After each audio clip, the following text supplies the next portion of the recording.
Dans l'épisode précédent, nous avons découvert les alentours de Rotorua avant de rejoindre la côte ouest. Notre première visite se trouve dans les entrailles de la Terre. On observe les stalactites de la grotte de Ruakuri, formées par des milliers d'années d'érosion. Autre curiosité, une colonie de vers luisants qui donne l'impression de se trouver sous un ciel étoilé.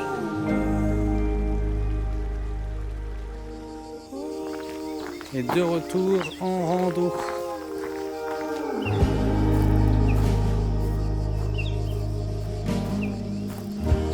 Au bout de ce chemin se trouve une cascade, les Marokopa Falls, très accessible et haute d'une trentaine de mètres.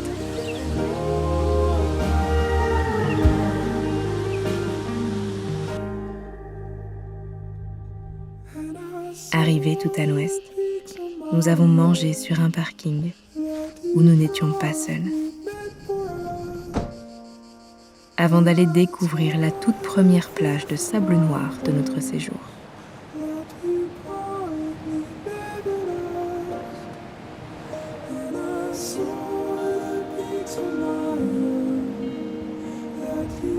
Cette plage est réputée pour ses fossiles, et je ne peux m'empêcher d'essayer d'en trouver moi aussi.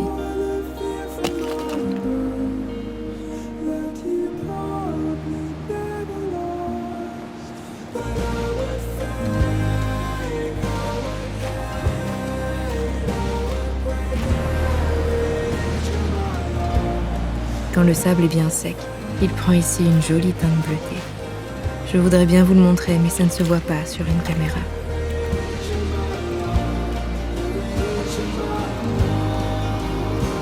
Nous avons ensuite repris la route dans notre maison sur roue bien aimée, avant de nous poser un instant pour le coucher de soleil.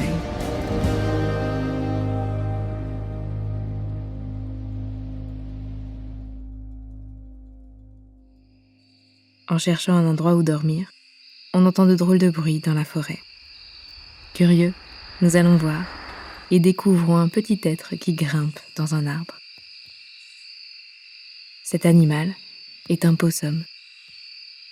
Bien qu'ils soient mignons, ils sont détestés ici, car ils colonisent absolument tout et tuent certaines espèces endémiques du pays.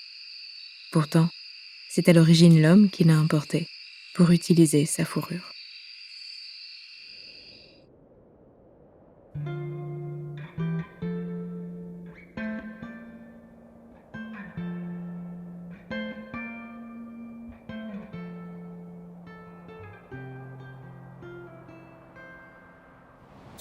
Plus loin sur la côte, se trouve une formation rocheuse, appelée Elephant Rock du fait de son aspect.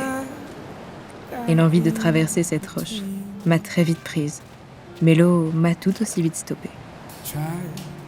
On sait que c'est un peu juste pour découvrir l'endroit, car la marée montait déjà quand nous sommes partis, et des panneaux danger agrémentaient le trajet, mais on a tout de même essayé. L'eau est montée plus vite qu'on ne l'aurait imaginé, alors on a dû s'adapter, pour ensuite reprendre nos activités habituelles. Et celle-ci n'est pas des plus agréables, tant l'eau est glacée. Enfin, pour moi, Selim, lui, semble bien s'éclater.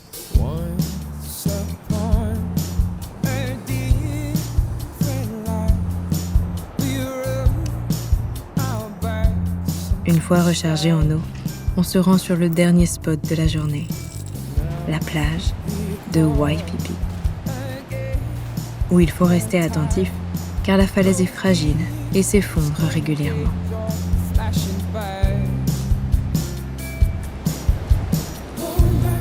On a installé le van sur le haut de la falaise, bien sûr en respectant des distances de sécurité, pour y passer la nuit.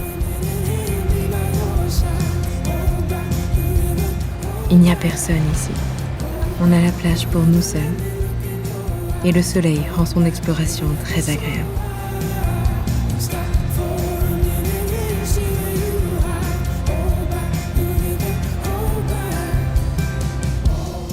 Alors on se pose pour prendre notre repas du soir devant la mer de Tasman. Et partager un peu notre voyage avec notre famille.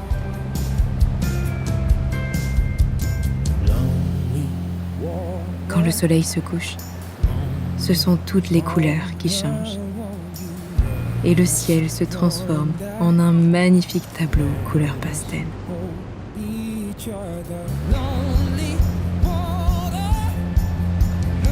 On est resté là, un long moment à observer les vagues.